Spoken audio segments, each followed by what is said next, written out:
आपको तुक्का कब लगाना है ये सबसे पहले समझ लो। ये पॉइंट काफी इंपॉर्टेंट है। बहुत लोग क्या करते हैं, अगर पहला क्वेश्चन नहीं आया वहां पे तुक्का लगा दोगे, दूसरा क्वेश्चन नहीं आया वहां पे तुक्का लगा दोगे। जब आप काउंसलिंग में बैठोगे, जब आपका कोई भी ड्रीम कॉलेज होने दो, डीवाई पाटिल, वीआईटी या फिर कोई भी ड्रीम कॉलेज होने दो, अगर वो कुछ रैंक से अगर छूट जाएगा ना, तब आपको वो 1 मार्क्स की वैल्यू पता चलेगी। लास्ट ईयर में काफी सारे स्टूडेंट्स के साथ यही हुआ कि उन लोग ने क्वेश्चन को स्किप किया ही नहीं, सीक्वेंस वाइज आप क्वेश्चन सॉल्व करते जा रहे थे उन लोग, और जानबूझ के सीडी से वो ऑप्शन में भी वो वैल्यूज भी देंगे। अगर आपने वो समझो यूनिट कन्वर्ट नहीं भी किया और डायरेक्टली फॉर्मूले में पुट कर दिया, जो आंसर आ रहा है ना वो ऑप्शंस में भी आपको दिखेंगे। So hi everyone, this is Sameer. MST city को 1 या 2 दिन रह गए बस, और आज इस वीडियो में आप सभी स्टूडेंट्स को ऐसे कॉमन मिस्टेक्स के बारे में मैं बताने वाला हूं जो हर साल स्टूडेंट्स करके आते हैं।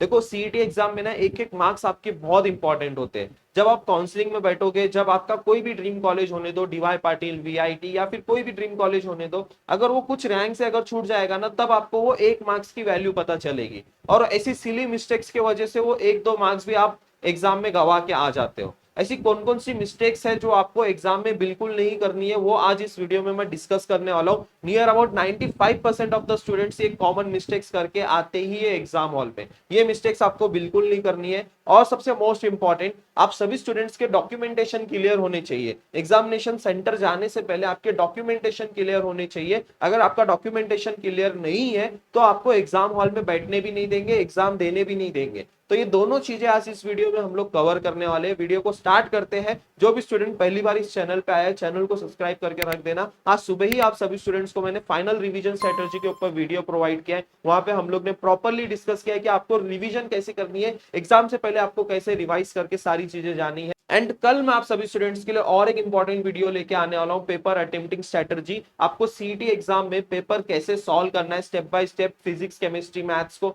कैसे टैकल करना है, वो हम लोग कल के वीडियो में डिटेल में डिस्कस करने वाले हैं। और वो वीडियो काफी इंपॉर्टेंट होने वाला है। जितने भी लोग सीईटी एग्जाम देने वाले उन सभी स्टूडेंट्स के लिए वो वीडियो काफी इंपॉर्टेंट होने वाला है। तो चैनल को सब्सक्राइब करके रख देना। वीडियो को हम लोग स्टार्ट करते हैं। तो यहाँ पे सबसे पहली मिस्टेक देखो, व्हेन टू गेस एमसीक्यूज।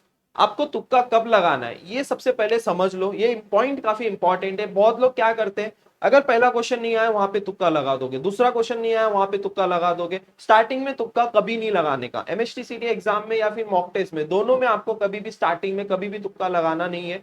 देखो, आपको एक्यूरेसी पे ज्यादा फोकस करना है। जितना ज्यादा आप आंसर निकाल के करेक्ट आंसर आप मार्क करके आओगे, उतने मार्क्स आने के चांसेस है। तुक्का कब लगाना है, यस सीईटी एग्जाम में नेगेटिव मार्किंग नहीं होती है तो आप उसमें तुक्का लगा सकते हो, लेकिन इसका मतलब ये नहीं है कि आप 40-50 आंसर को तुक्का मार के आ रहे हो। ऐसा नहीं करना है आप सभी स्टूडेंट्स को। आप ट्राई करो जितना आपने सिलेबस कवर किया है, जितने आपने सपोज आपने 30 चैप्टर्स 40 चैप्टर्स प्रिपेयर किए, वो 30-40 चैप्टर्स के जो क्वेश्चंस मिल रहे हैं आपको सीईटी एग्जाम में, वो पहले क्वेश्चंस को सॉल्व करो। बाकी जो आपने नहीं पढ़ा है वो क्वेश्चंस आपको आ रहे हैं, पहले दूसरे क्वेश्चंस में वही चैप्टर के क्वेश्चन आ गए जो आपने प्रिपेयर नहीं किए, आप उसको स्किप कर दो।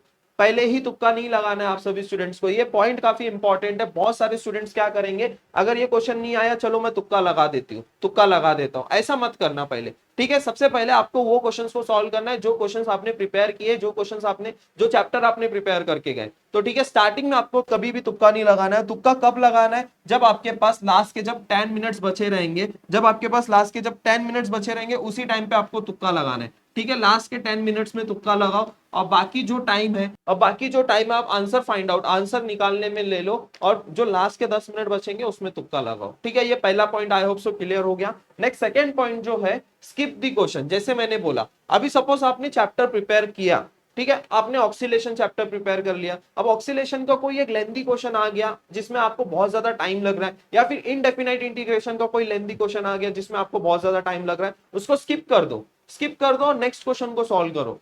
आपको क्वेश्चन स्किप करने आना चाहिए। स्टार्टिंग के जो 30-40 मिनट्स होते हैं ना, उसमें एटलीस्ट आप नियर अबाउट 60-70 क्वेश्चंस को रीड आउट कर लेना चाहिए। फिजिक्स केमिस्ट्री आप पहला सेक्शन होता है 90 मिनट्स में, आपके 100 क्वेश्चंस आपको दिखेंगे 90 मिनट्स में। तो स्टार्टिंग के जो 30-40 मिनट्स है उसमें जितने इजी क्वेश्चंस होते हैं सारे के सारे इजी क्वेश्चंस और मॉडरेट क्वेश्चंस को सॉल्व कर लो। और जो लेंथी क्वेश्चंस होते हैं, जो डिफिकल्ट क्वेश्चंस आते हैं जिसमें कैलकुलेशन में आपको टाइम लग रहा है, उसको स्किप करते जाओ और उसको सबसे लास्ट में सॉल्व करो।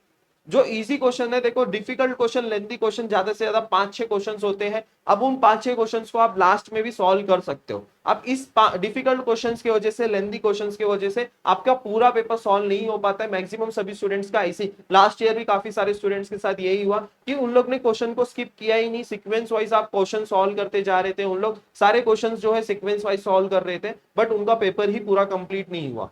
मैथ्स के कितने सारे क्वेश्चंस उनके अनअटेम्प्टेड रह गए। तो ऐसी गलती बिल्कुल भी नहीं करना है। जो डिफिकल्ट क्वेश्चन लग रहा है, जिसमें टाइम लग रहा है सॉल्व करने, 2 मिनट से ज्यादा लग रहा है, उसको स्किप कर दो, नेक्स्ट क्वेश्चन पे पढ़ो। इजी क्वेश्चन सॉल्व करो, जो थ्योरेटिकल क्वेश्चंस है, जो आपको पहले से आते हैं, ऐसे क्वेश्चंस को सॉल्व करो, ठीक है। Skipping the question is very important strategy. अगर आप अब देखो, कल मैं एक वीडियो भी लेके आऊंगा आपको पेपर अटेम्प्टिंग स्ट्रेटजी के ऊपर, उसमें मैं आपको और डिटेल में एक्सप्लेन करूंगा कि आपको कैसे स्किप करना है क्वेश्चन को, ठीक है। नेक्स्ट जो पॉइंट है दैट इज टाइम मैनेजमेंट। अभी टाइम मैनेजमेंट भी इज वेरी इंपॉर्टेंट। अब बहुत सारे स्टूडेंट्स यहाँ पे टाइम मैनेज ही नहीं कर पाते। अभी 90 मिनट्स आपके फिजिक्स केमिस्ट्री के होते हैं, फिजिक्स में ही आपका बहुत सारा टाइम चला जाता है, केमिस्ट्री के क्वेश्चंस रह जाते हैं, या फिर केमिस्ट्री में ही आपका बहुत सारा टाइम चला जाता है, या फिजिक्स के क्वेश्चंस रह जाते हैं। आपको 90 मिनट्स में 100 क्वेश्चंस को सॉल्व करना है। अब देखो यहाँ पे मैं जितना भी बताऊं ना टाइम मैनेजमेंट के बारे में, आपको वो उतना एक्सपीरियंस नहीं होगा जब तक आप खुद से मॉक टेस्ट नहीं सॉल्व करोगे। जब आप खुद से मॉक टेस्ट सॉल्व करोगे ना, आपकी कैपेबिलिटी के ऊपर, आपने कितनी प्रिपरेशन की, आपका कितना सिलेबस कवर हुआ है, उस हिसाब से जो है तो आपके 90 मिनट्स में वो 100 में से जितनी आपने प्रिपरेशन की है, जितने सिलेबस आपने कवर किया, वो उतने क्वेश्चंस आपके सॉल्व होंगे।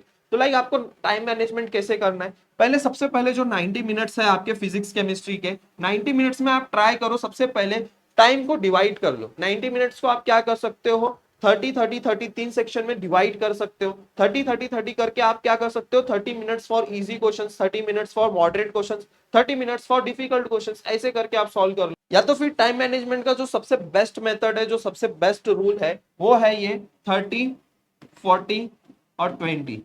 अब ये 30 40 20 क्या है, इसको मैंने 90 मिनट्स में स्प्लिट कर दिया। 30 मिनट्स में इजी क्वेश्चन, 40 मिनट्स में मॉडरेट क्वेश्चंस, और 20 मिनट्स में डिफिकल्ट क्वेश्चन। डिफिकल्ट क्वेश्चंस को ज्यादा टाइम नहीं देना है, ठीक है। 30 मिनट्स में इजी क्वेश्चन जितने हो सकते हैं उतने सॉल्व कर लो, 40 मिनट्स में मॉडरेट क्वेश्चंस को कवर अप कर लो। देन लास्ट के जो 20 मिनट्स में आपको जो रिमेनिंग क्वेश्चंस है, आपने जो स्किप किए होंगे या फिर मार्क फॉर रिव्यू किए होंगे, वो लास्ट के 20 मिनट्स में सॉल्व कर लो। अब ये टाइम मैनेजमेंट के ऊपर भी मैं कल आपको बताऊंगा और अच्छे से पेपर अटेम्प्टिंग स्ट्रेटजी में, ठीक है। यूनिट कन्वर्जन, अब ये सबसे कॉमन मिस्टेक है यूनिट कन्वर्जन।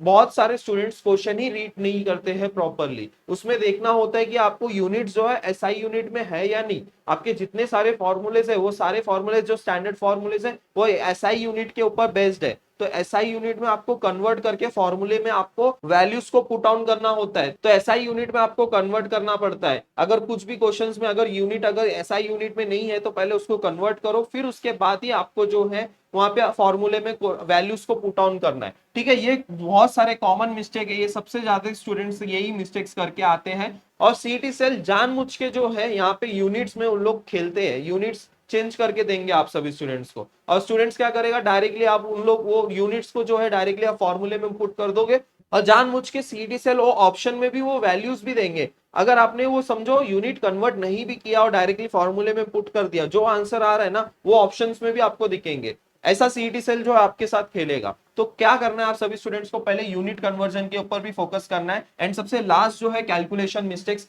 कैलकुलेशन मिस्टेक्स बिल्कुल भी नहीं करनी है। स्पेशली जो मैट्राइजेस वाले चैप्टर हो गए, मैथ्स वाले चैप्टर्स हो गए, प्लस माइनस साइन, अगर आप एक भी प्लस माइनस साइन भी कर दिए ना, तो वहां पे पूरा आंसर आपका रॉन्ग हो जाता है।